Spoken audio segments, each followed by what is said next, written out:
Panginoon.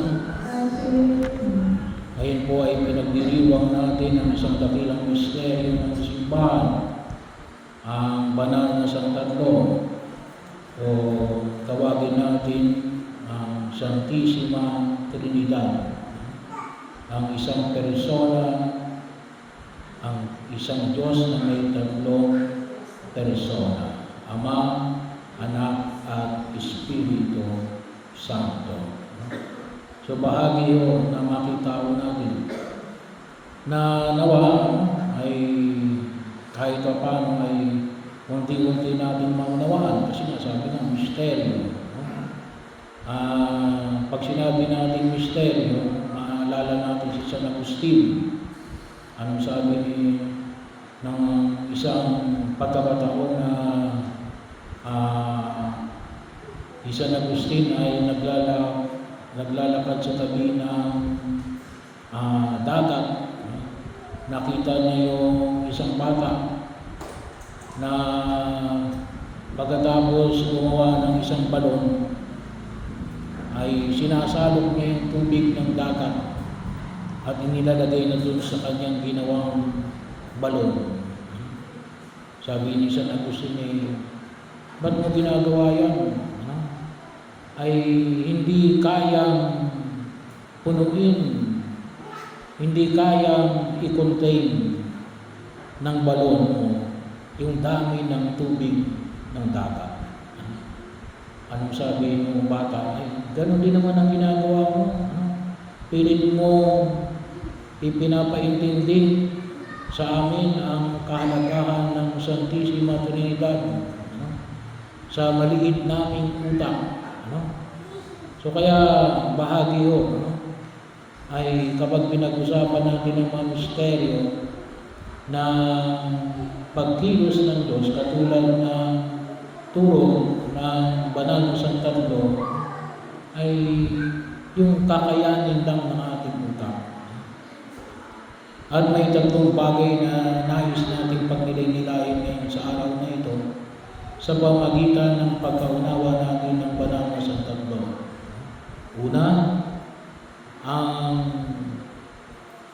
Diyos Ama, Diyos Anak, at Diyos Espiritu Santo, ang iisang Diyos sa may tatlong persona, ay isang ugnayan. Ugnayan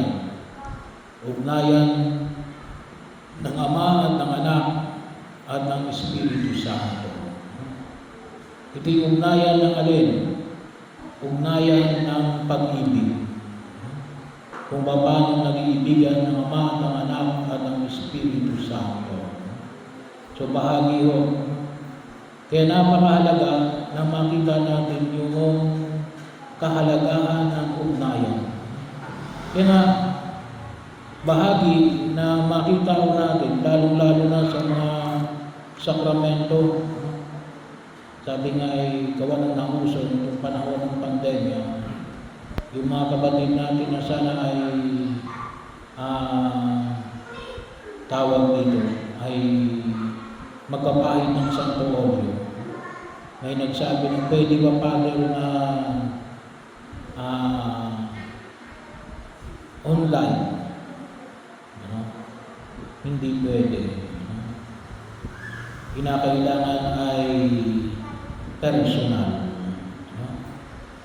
Kaya nga bahagi, tatlong persona. Very personal. Ang Ama na naglikha, ang Anak na nagkatawang tao, ang nagligtas sa amin, na tumubo sa aming mga kasalanan, at ang Espiritu Santo na patuloy na gumagabay sa atin. Bagaman sa panahon natin ngayon, uso na yung online, uso na yung AI, kung tutuusin, bahagi o digital, pero makatutulong yun. Pero hindi pwedeng isaalang-alang ang ugnayan. Kinakailangan napakahalaga yung relasyon na kinabibilangan natin. Kaya nung panahon ng pandemya, ang mga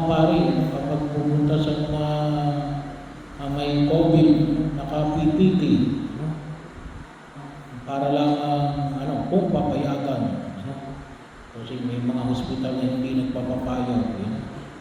Kung minsan meron pang kinakailangan para mapairan, kinakailangan na alin na ikaw ay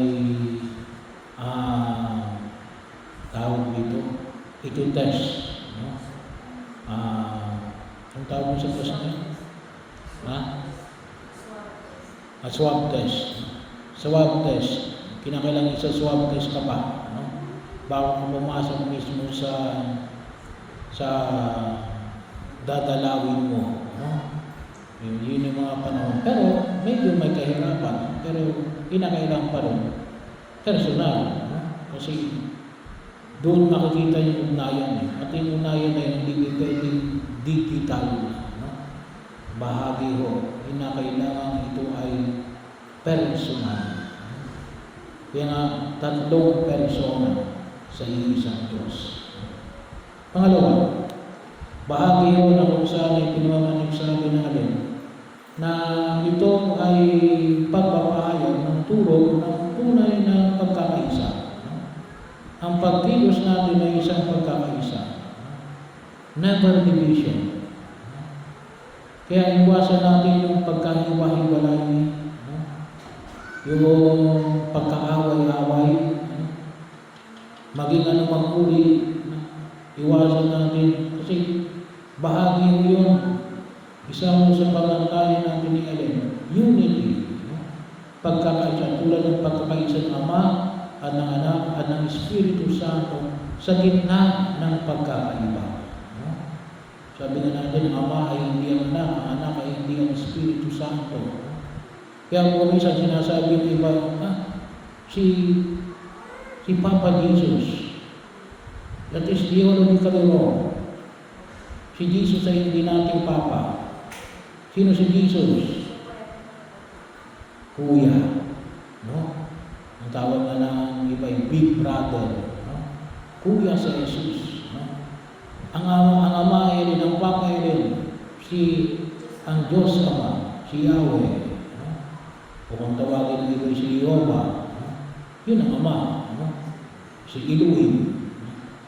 May iba't ibang pangalan, pero yun, Ama sa langit. Ang Espiritu Santo ay yun, tagagabay, bahagi o, kaibigan, katulong, kaagapay. Yun ang pagkilos ng Espiritu Santo.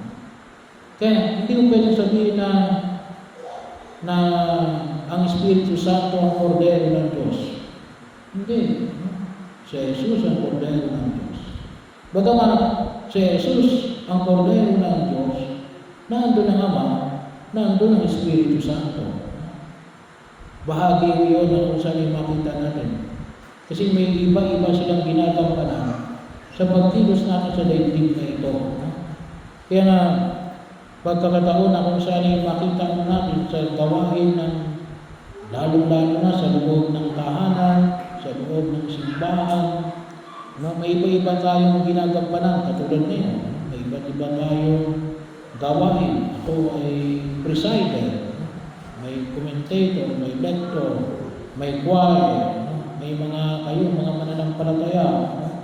Kaya kayo sasagot din, kasi lahat tayo may ginagampanan. Ano yung ating pinagkakaisa? Ay di ang magpuri at sumamba sa Diyos. At yun yung pangatlo. No? Ito ay misteryo, hindi lamang para maunawaan. Hindi lang ito para maintindihan natin. Ngunit ito ay isang misteryo na nawawayan maging bahagi ng ating pagsamba. No? Yung pagkaunawa natin ng banal na santadlo ay naway tumulong sa atin na alin na lalo natin ipakita ang ating pagsamba sa isang Diyos na may tatlong persona. Bahagi ho na kung saan ay tinutulungan tayo na may pamanig na ang pagkilos na ito ay isang gawain ng pagbibigay ng pagpupuri at pagpaparangal sa Diyos. Makakita ko natin. Kaya dapat yung magawain natin ay alin? Ito ay para sa karangalan ng Diyos. Yung pagkaunawa natin ng kahalagahan ng misteryo na ito, ng isang Diyos na may tatlong persona, ay nawa ay makatulong sa atin na magampanan natin ang mga gawain na ito.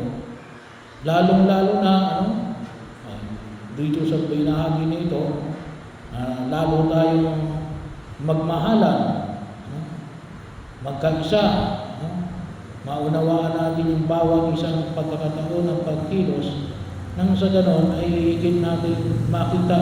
Kaya, ano yung pwede natin makita pagtugon?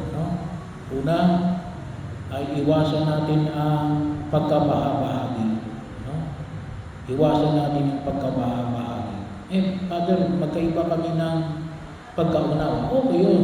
Pwede naman yung pag-usapan yung pagkakaiba ng pagkaunawa kasi gusto nyo makarating sa pwede nyong pagkaisahan. Pwede nyong pagkaisa.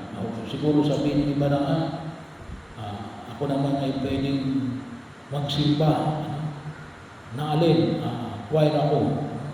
Ako ay pwede naman ako magsimba na ako ay nandun lang sa upuan pero sumasagot. Pero lahat tayo ay ito yung patutunguhan. Ang problema kasi ng iba, sabi ko na, ay kuminsan misdirected tayo. Kinakailangan lahat ay choir. Hindi, kinakailangan lahat ay tawag dito, kinakailangan ay lahat ay pwedeng maging lektor. Hindi kaya kinakailangan ay lahat ay pwedeng maging sakristan. Alam niyo, sa ibang bansa, pwedeng babae sakristan. Sa US, makita kayo ng babae sakristan. Sa US din, pwede rin kayo makita ng lay minister na babae. Sa amin sa Pilipinas, hindi pwede yan. Dito sa Pilipinas, hindi pwede. Pero sa US, pwede. Huwag natin gawin malaking issue, yung minor issue. Kasi may mga tao kuminsan na maliit na bagay pinalalaki. Kaya ano nangyayari? Lumalaki yung division. Hindi. Maliit na bagay yan, palampasin mo na yan. Ay kapag hindi mo pinalampas yan, ano magiging idea mo? Ikaw ay naghahanap palagi ng kalaban. Hindi. Pag-ibig, yung mensahe na ibinibigay sa atin ng ating Panginoong Hesus Kristo. At yun ay bahagi rin na kinakailangan din natin maunawaan at kailangan saan natin maunawaan yun sa pagkilos ng banal na Espiritu Santo. Kasi ito yung gusto ng Diyos sa atin. Na makita natin yung pagkilos ng Diyos sa buhay natin. Na makita natin alin, ang tinutularan natin ni alin, ang pagkaunawa natin sa ating Diyos na pinaniwalaan natin. Isang Diyos na may tatlong persona. Nagkakaisa, nag-iibigan, at kumikilala sa tunay na Diyos na walang iba kundi ang Diyos Ama, Anak, at Espiritu Santo.